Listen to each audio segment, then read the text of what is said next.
யோகவாசிஷத்தினுடைய 2வது ஸ்லோகத்தை நீங்க பார்த்துடலாம். உள்ளே ஆசைகள் அனைத்தும் மற்று அவாவும் வாசனையும் நீங்கியவனாய் வெளியே எல்லோரும் நடையினாய் உலகத்தை உலகு. உள்ளத்துக்குள்ளார ஆசை இருக்கக்கூடாது, ஆனா வெளியில எல்லாரையும் போல ஆசை இருக்கிற மாதிரி இருக்கணும் அப்படின்னு ரமண பகவான் சொல்றாரு. ஆனா நடைமுறையில நாம எப்படி இருக்கோம் அப்படின்னா, உள்ளுக்குள்ளார நமக்கு நிறைய ஆசை இருக்கும், ஆனா வெளியில நமக்கு எந்த ஆசையுமே இல்லை அப்படின்னு தான் வெளிப்படுத்துவோம் இல்லையா? ஆரம்பத்துல எனக்கு இந்த ஸ்லோகம் படிக்கும் பொழுது கூட இது நடிக்கிற மாதிரி இருக்குமே அப்படின்னு யோசனை வந்துச்சு. அப்புறம் நாளடைவுல இத பரிச்சயம் பண்ணி பார்க்கும் பொழுதுதான் அதோடைய உண்மைத்தன்மை என்ன அப்படின்னு புரிய வந்தது. சரி, இன்னைக்கான உதாரண கதை பார்த்துட்டோம் அப்படின்னா இந்த ஸ்லோகத்துக்கு நமக்கு எளிமையா அர்த்தம் புரிஞ்சிடும்.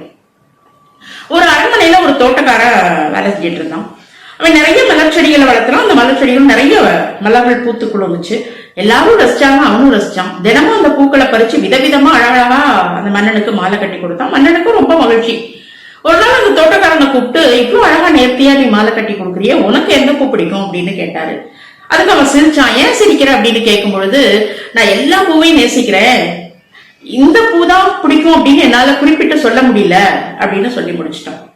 உண்மைதானே, பற்றி இருக்கக்கூடிய இடத்துலதான் பயம் இருக்கும். எனதுன்ற எண்ணம் இருந்துச்சுன்னா அந்த இடத்துல துன்பம் வந்துடும். ஆனா அன்பு இருக்கக்கூடிய இடத்துல சுதந்திரம் இருக்கும்.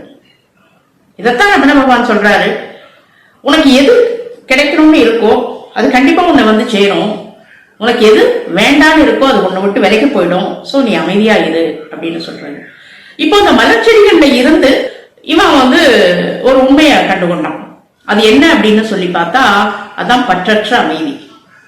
எல்லாத்தையும் நேசிக்கணும், ஆனா எதையுமே தனதாக்கிக்க கூடாது. அன்பு என்ன சொல்லுது? நான் உன்னை நேசிக்கிறேன்னு சொல்லுது. அது ரொம்ப பிடிக்கும், எல்லாத்துக்குமே பிடிக்கும், எல்லாருக்கும் தேவையும் கூட.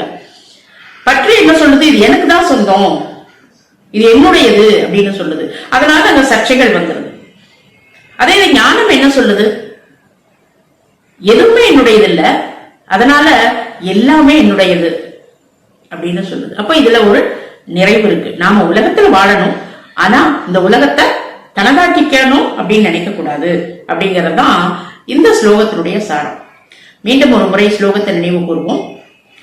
உள்ளே ஆசைகள் அனைத்தும் மற்று அவாவும் வாசனையும் நீங்கியவனாய் வெளியே எல்லோரும் நடையினாய் உலகத்தே உலகு. நன்றி.